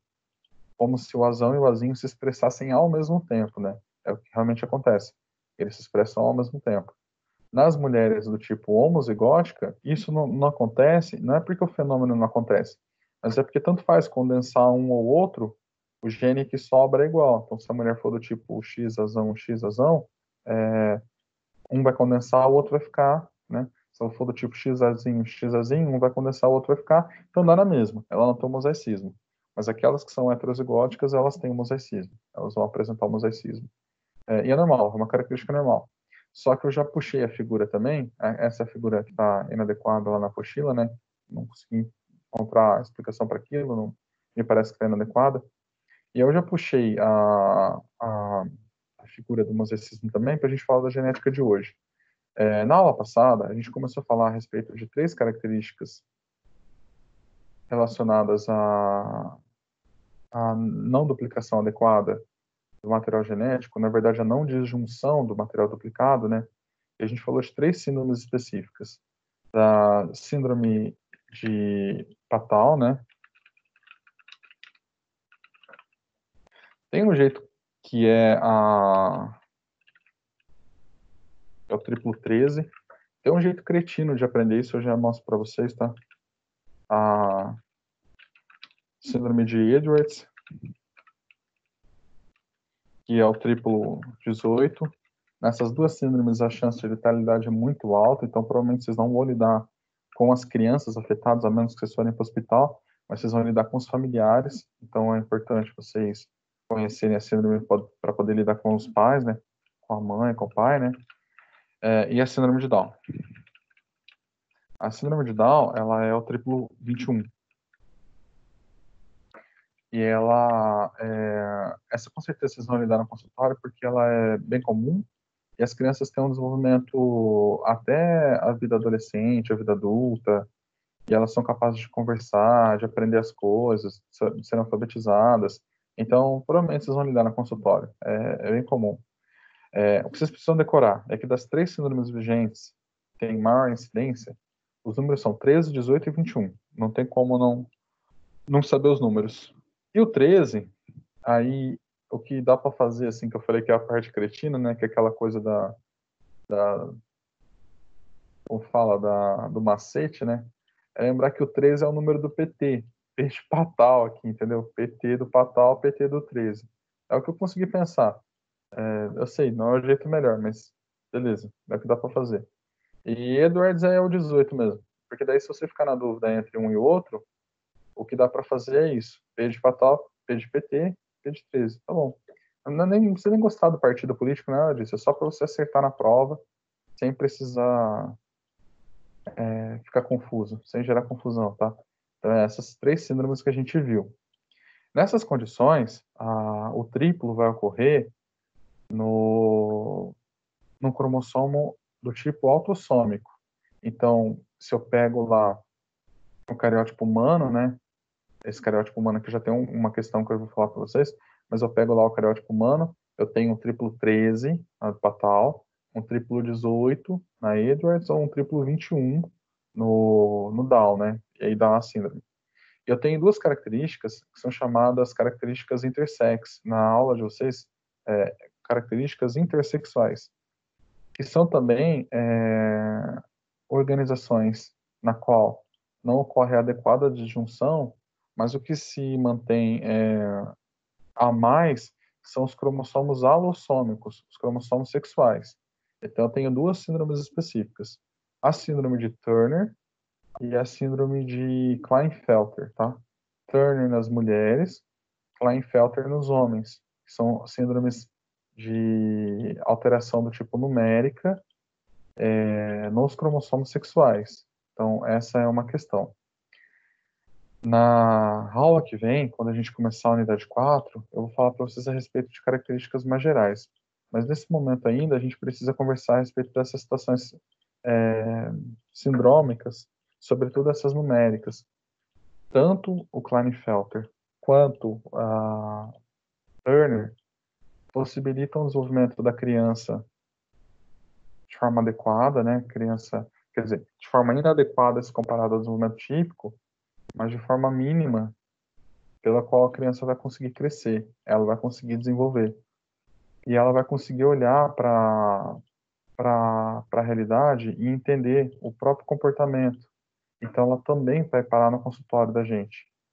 porque ela vai conseguir perceber a anomalia, ela vai conseguir perceber a disfunção, né? Então tem essa situação da síndrome, né? Eu estou tentando localizar aqui na aula de vocês onde é que fala a respeito disso, para eu mostrar um slide para vocês, mas são as síndromes do tipo cromossomos alossômicos, tá? Bom, a síndrome de Turner e a síndrome de Klinefelter. Como que ocorre o processo, né? Lá, durante a gametogênese, no processo de divisão dos gametas masculinos e femininos, o que eu tenho é que a meiose ocorre em dois momentos, meiose 1 e meiose 2. Tanto na meiose 1 quanto na meiose 2, pode ocorrer um erro genético da não disjunção do cromossomo. Vocês observaram os cromossomos sexuais, que são esses dois aqui, eles têm um centrômero, eles têm uma posição central deles ali, que funciona como se fosse um eixo, né? E aí ele tem uma parte do gene que vai para cima e uma parte do gene que vai para baixo, de acordo com aquele centrômero. Naquele centrômero, no momento da duplicação do DNA, eu vou ter colado dois cromossomos idênticos, que na verdade é a duplicação do mesmo, né? Então aqui nesse centrômero, é como se crescesse mais uma perna para cima aqui, né? Uma perna idêntica a essa parte do cromossomo superior, e é como se crescesse mais uma perna para baixo aqui, idêntica naquela parte do cromossomo inferior. Na hora da reprodução celular, o centrômero se rompe, ele faz a disjunção, então ele desgruda, e quando ele desgruda, ele separa em duas fitas. Uma fita vai para uma célula, outra fita vai para outra célula, né? Eu chamo isso de disjunção. Quando não ocorre a disjunção adequada, ambas as fitas são para o mesmo lado. Então, aqui na primeira figura, do lado esquerdo, né, está mostrando uma situação na qual a meiose 1 ocorre, e aí os cromossomos homólogos são pareados, um cromossomo vai para uma célula, o outro cromossomo vai para outra célula, e depois na meiose 2, esses cromossomos eles vão sofrer a disjunção, então eles estão duplicados, né, percebe que está aparecendo uma letrinha X, eles vão romper aqui o centrômero, vai metade para cada lado, e aí, num conjunto de células ocorreu o desenvolvimento normal, então metade foi para um lado, metade foi para o outro, e num conjunto de células ocorreu a não disjunção, não rompeu. Então, ambos os cromossomos foram para uma única célula, e no outro caso, nenhum cromossomo foi para a célula, tá? Caso essa célula aqui seja fecundada, a primeira do lado esquerdo, o resultado é que eu teria um triplo daquele cromossomo. Na maior parte dos casos, quando ocorre isso, o bebezinho vem a falecer. Já gera-se a malformação gênica e ocorre o aborto espontâneo logo nos primeiros dias, primeiras semanas de vida. Em casos específicos, como na síndrome de Patau, de Edwards e na síndrome de Down, o bebezinho vai nascer, mas ele vai ter mais ou menos dificuldades, a depender de quanto for afetado por aquilo. E no caso dos cromossomos sexuais, na síndrome de Turner e na síndrome de Edwards, ele vai nascer também. E ele vai poder ser mais ou menos afetado a depender das circunstâncias, tá? Da mesma forma. Nesse caso, ele vir a sobreviver, eu vou acabar estudando e acompanhando ele no meu consultório, tá? Mas o motivo é esse. Então ele pode ter um cromossomo triplicado, se essa célula for fecundada, né? Por uma normal, que também só tem um. Ele pode ter um cromossomo único, que virá da célula que vai fecundar ela, né? Ou, em casos muito extremos, ele pode ter 4 vezes aquilo, que virá de uma célula que também tem defeito, nesse sentido de não disjunção, né?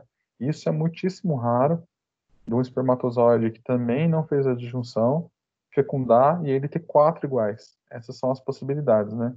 Mas isso é muitíssimo, muitíssimo raro mesmo. Então, a não disjunção pode acontecer na meiose 2. Mas também pode acontecer na meiose 1.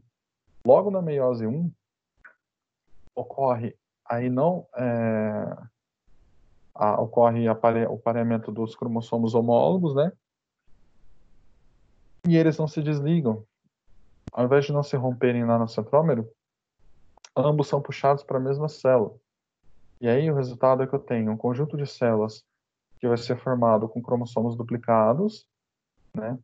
E aí todo esse conjunto de células vai estar prejudicado. Então, eu vou ter um conjunto de células que vai estar sem nenhum material genético, e todo aquele conjunto de células que advir daquilo vai estar prejudicado também. Então, a não disjunção pode acontecer na meiose 1, e aí o resultado é ainda mais grave. E pode acontecer na meiose 2, e o resultado é grave também, tá? Isso aqui acontece mais ou menos assim depois, né? Imagina que as células aqui representadas pela cor azul são os espermatozoides. E as células representadas pela cor rosa são os óvulos, né? Então, no 2N aqui, eu tenho uma célula diploide, 2N, né? Igual a 46, nos seres humanos. Eu estou abstraindo os cromossomos do tipo autossomo, né? E estou considerando apenas os cromossomos sexuais. Os cromossomos sexuais do tipo X e Y, né? Aqui eu tenho 4 fitinhas de cromossomo X, mas porque eu estou considerando que o material genético já está duplicado. Então, é uma mulher, ela tem X e X, mas as fitinhas estão duplicadas para serem separadas. E aqui é um homem, também é a mesma coisa, 2N igual a 46, eu estou desconsiderando os autossômicos, olhando só para os alossômicos, né? E ele tem um X e um Y, que estão duplicados. E aí, metade dos gametas, na meiose 1 dos homens, né? Metade dos gametas serão do sexo feminino para as mulheres. Então, ele pode passar X ou Y. Então, ele vai passar X para metade dos gametas que ele produz, né? E aí, na meiose 2, é feita a disjunção. Cada célula terá o número adequado de cromossomo X, né? Então, tem a situação. E metade dos gametas dele vão produzir o Y, então cada célula terá o Y. No caso da mulher aqui, ocorreu um erro na meiose 2, de forma que a não disjunção dessa célula fez com que as duas pernas do cromossomo fossem para esse gameta, para esse óvulo, e nenhum viesse para esse outro. Nesse caso, o que poderia acontecer é o seguinte: se essa célula fosse fecundada por um cromossomo X masculino, eu teria síndrome de Turner. Síndrome de Turner nessa circunstância aqui, ó, na qual a mulher tem 46 cromossomos, no total ela tem 45 apenas, né, e um sexual. Ela não tem X e X, ela só tem um X. O resultado seria um pouco menos danoso, inclusive pela hipótese de Lyon lá, né, porque o organismo dela ia acabar compensando. Então ela teria síndrome de Turner com características menos drásticas, né? Caso aquilo acontecesse. Caso esse cromossomo fosse fecundado, esse gameta fosse fecundado, que é o que aconteceu aqui, né? Ele passaria 2 cromossomos e pegaria um do pai. E o resultado é que eu também teria a síndrome de Turner, mas com o triplo X, um cromossomo do tipo triplo X, né? Eu estou chamando de síndrome de Turner, mas eu vou verificar se é exatamente isso. E tem uma outra síndrome que chama síndrome da supermulher. Eu não sei se é a mesma síndrome, mas o fato é que aqui são síndromes do tipo alossômica, do organismo feminino nos cromossomos sexuais, né? Posso ter o número alterado do que deveria ser.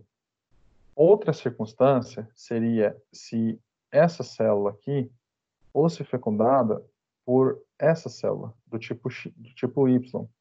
Então, eu teria X, X e Y. E o resultado seria isso daqui, ó. Ocorreu a não disjunção do óvulo feminino, fazendo com que ocorresse a fecundação de um homem Klinefelter, tá? Então, esse homem vai ser do tipo X, X e Y. E essas mulheres aqui vão ser do tipo X ou X, X e X, né? 3 vezes o X.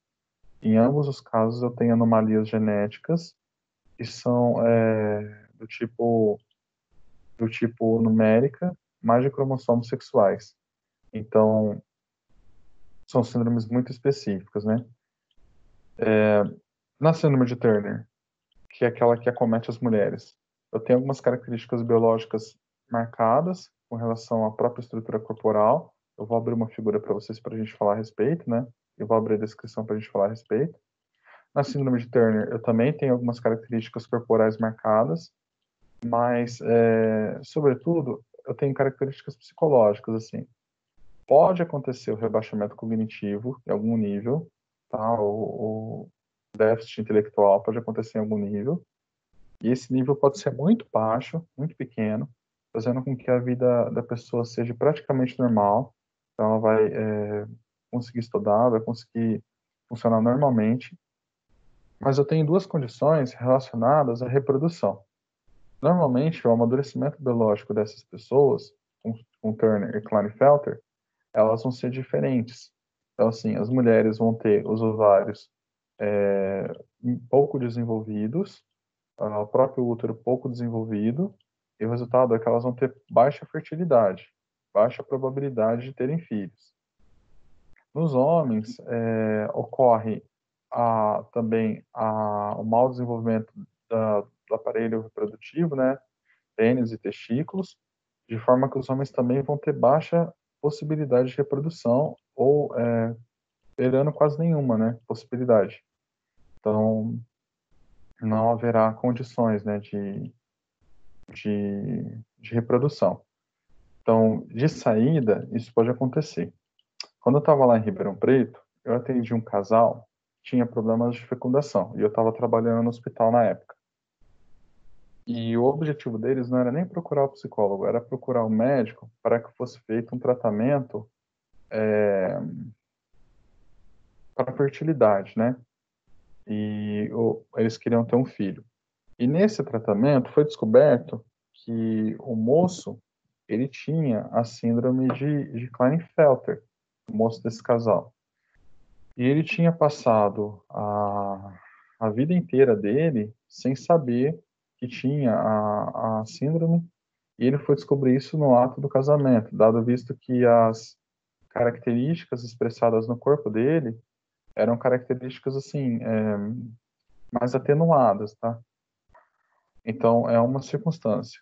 A outra circunstância é que essas características elas podem ser mais agravadas. Também acompanhei na faculdade um outro rapaz que tinha Klinefelter, mas aí ele tinha o agravado intelectual, então assim, a inteligência dele era limitada mesmo, e o desenvolvimento dele corporal era bem marcado, ele tinha as características corporais bem marcadas, tá?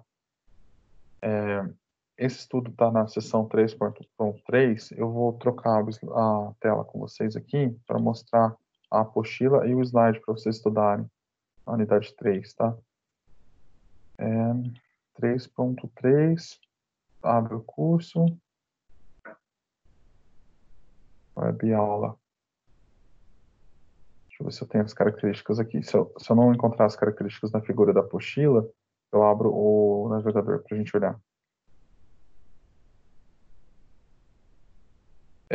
Bom, tá aqui. A apostila vai trazer essa característica chamada intersexualidade, porque, primeiro, que as características típicas masculinas e femininas, elas vão estar mescladas, tá? Então, eu tenho esse nome. Na síndrome de Turner, nas meninas, o que vai acontecer é a baixa estatura, então as mulheres, elas vão ser ainda, elas vão ser mais baixas do que a estatura normal, né? Então, a estatura até 1,30 m, até 1,40 m.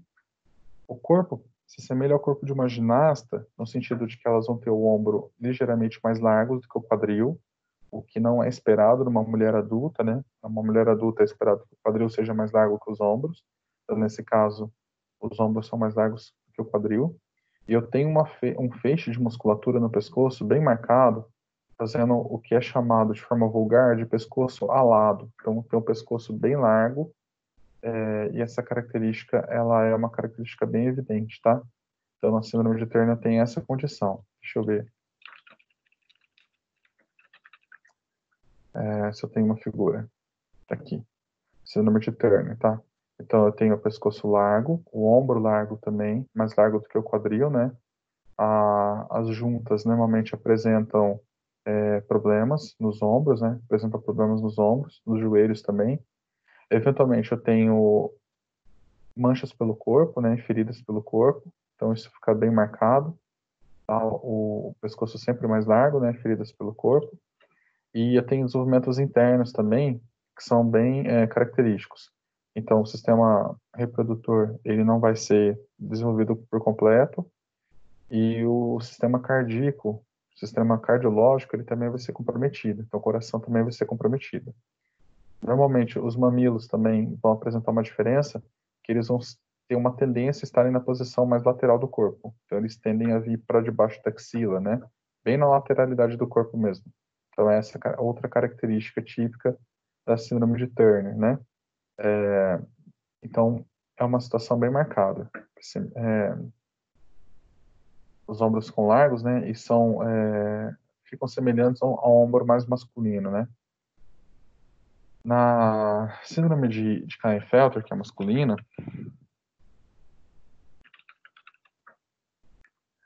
a disposição aí é ao contrário, né?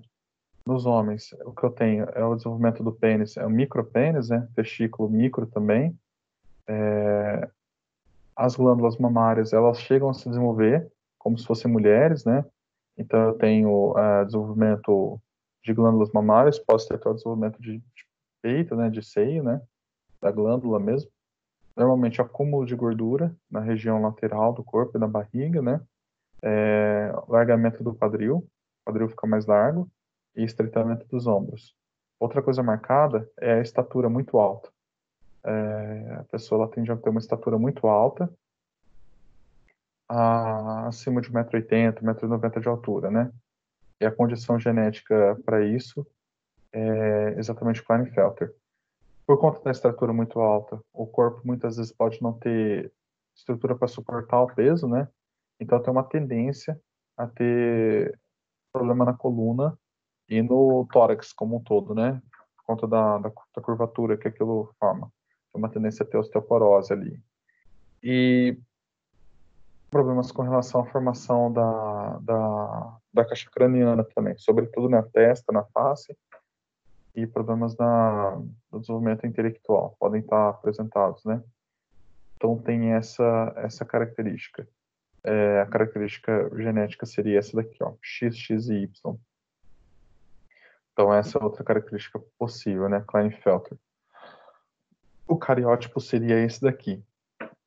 Na aula de vocês, então, tem a aula da síndrome de Turner, né? E depois tem a síndrome de Klinefelter.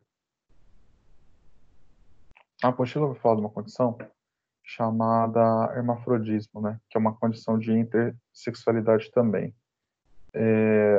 Eu posso ter o desenvolvimento simultâneo dos caracteres dos órgãos sexuais, né?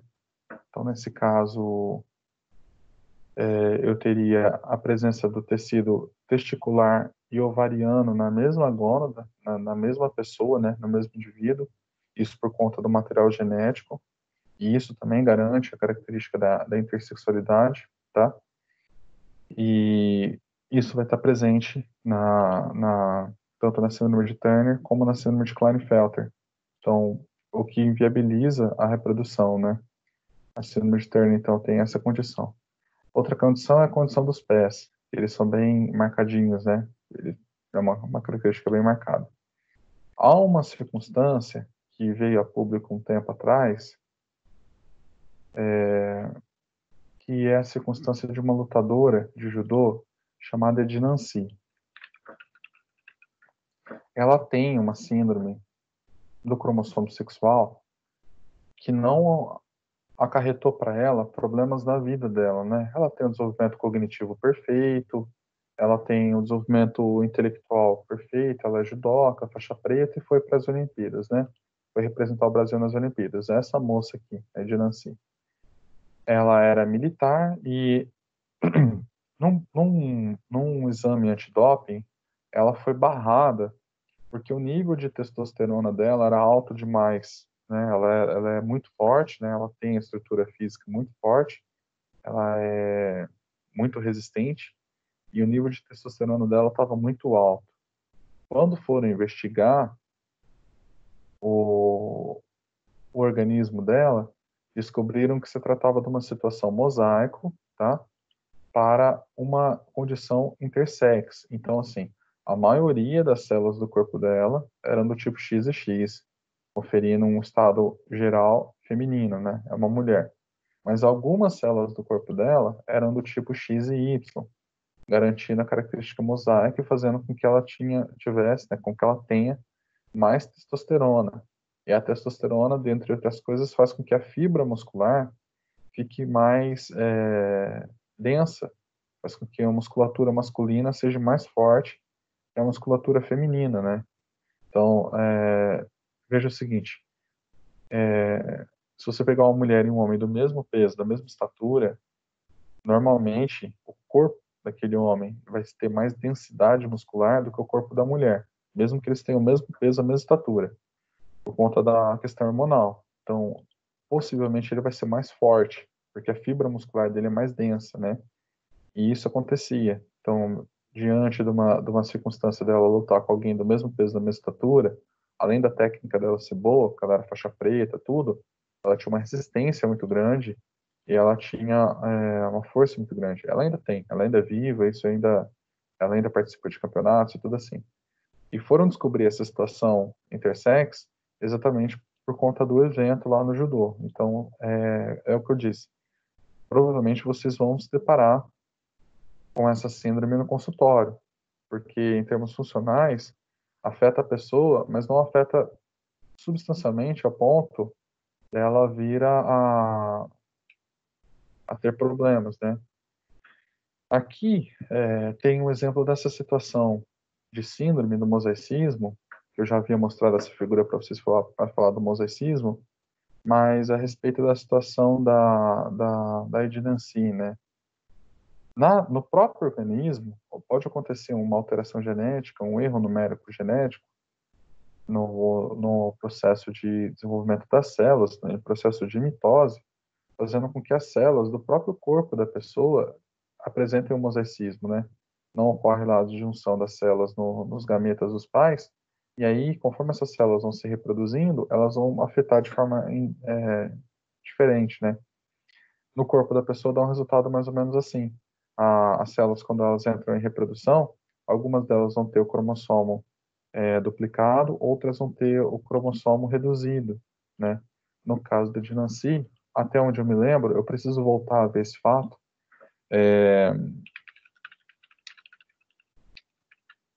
mas até onde eu me lembro, ela possuía cromossomos do tipo X e do tipo Y, né? Isso garantia a característica dela de força e tal. Trissomia do X, deixa eu ver. Olha, eu acho que a trissomia do X pode ser chamada de Turner também, tá? Acho que a trissomia do cromossomo X pode ser chamada de Turner também. Então, tanto a monossomia do X como a trissomia do X a gente pode chamar de síndrome de Turner. Eu vou procurar saber essa característica exata, se o nome muda, mas o que vocês precisam aprender nesse momento é esse. Que pode acontecer das mulheres ter um cromossomo X ou 3 cromossomos X, no caso da funcionalidade feminina, né? Isso vai acarretar alguns problemas genéticos. E nos homens pode acontecer deles terem 2X e um Y. E isso vai acarretar problemas genéticos também, funcionamento genético inadequado também, tá? E aí, só para a gente encerrar a aula de hoje, que é a aula 3 da unidade 3, deixa eu abrir o livro didático. Não é isso que eu quero, não. Eu quero o slide para a gente falar da Klinefelter e ver a característica.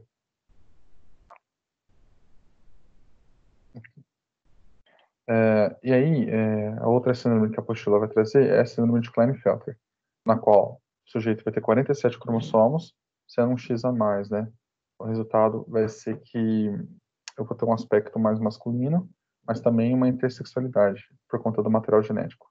É ao mesmo tempo mulher e homem, percebe? Ele tem 2X e tem X e Y ao mesmo tempo, né?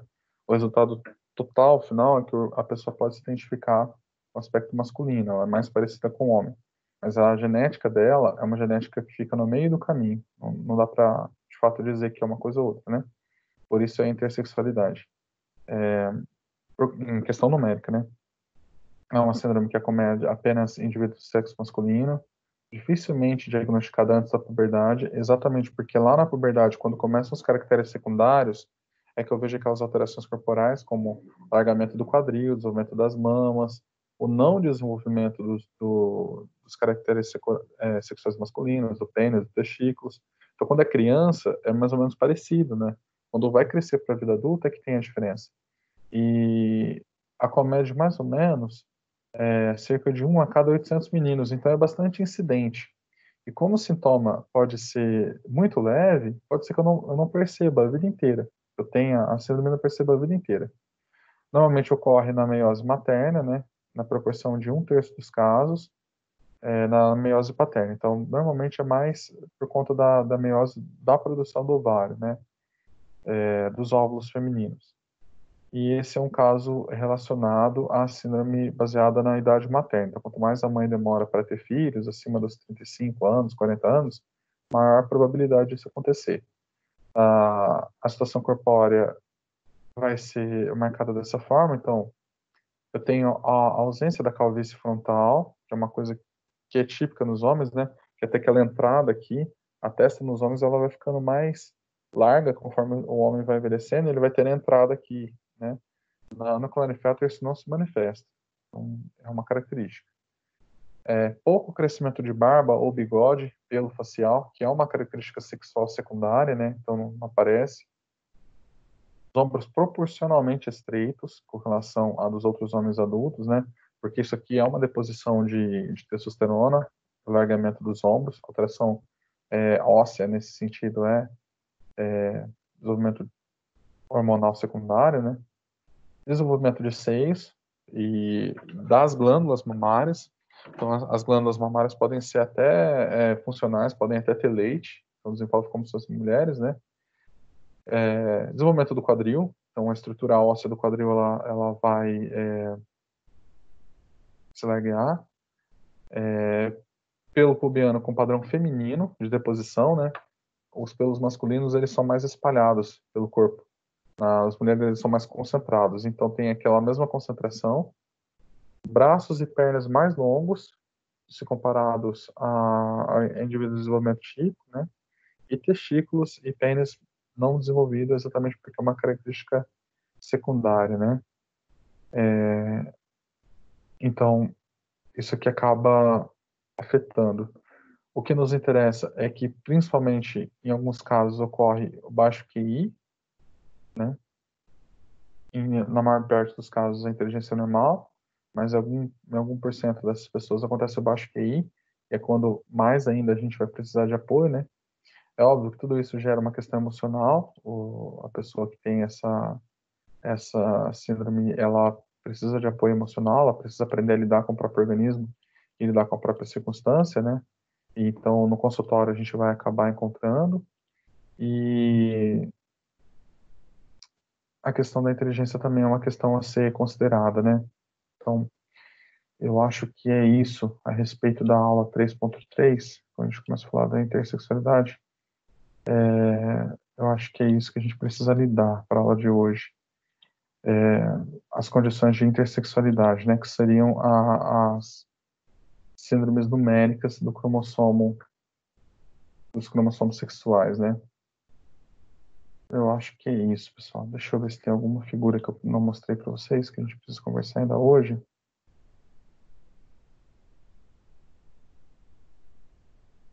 Não, é isso mesmo. É isso, pessoal. Unidade 3, aula 3. Síndromes numéricas. A gente falou a respeito das síndromes autossômicas, agora das síndromes alossômicas. Então a gente encerra esse assunto. E a partir da aula que vem eu falo das síndromes estruturais e multifatoriais. Das alterações comportamentais, alterações relacionadas com genética e comportamento. Então, por exemplo, a obesidade, a personalidade, transtornos de personalidade. E aí a gente encerra nosso conteúdo. Sobre as aulas, o que eu estou sabendo é que nós teremos aulas normalmente, tá? Menos na segunda-feira, que é feriado. O feriado de 9 de julho foi antecipado para segunda-feira. A data comemorativa passa a ser na segunda-feira, portanto não haverá aula. Mas isso não nos afeta, porque a nossa aula não é de segunda mesmo, né? Então isso não muda em nada pra gente. Ok? Alguma dúvida, pessoal, com relação a essa matéria? Ok, professor. Ok? É isso. Ok. Conforme eu for estudando, eu vou colocando material extra para vocês, tá? O objetivo é que vocês extrapolem o que está na apostila. Estudem a apostila e mais, tá? Para a vida prática de vocês mesmo. Na aula que vem, eu tento fazer a 3.4, encerrar, né? E já começa a unidade 4. Falando a respeito das formações da unidade 4. Beleza?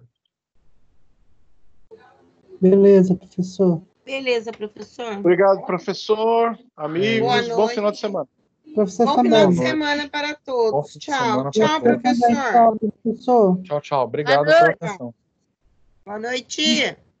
Boa noite.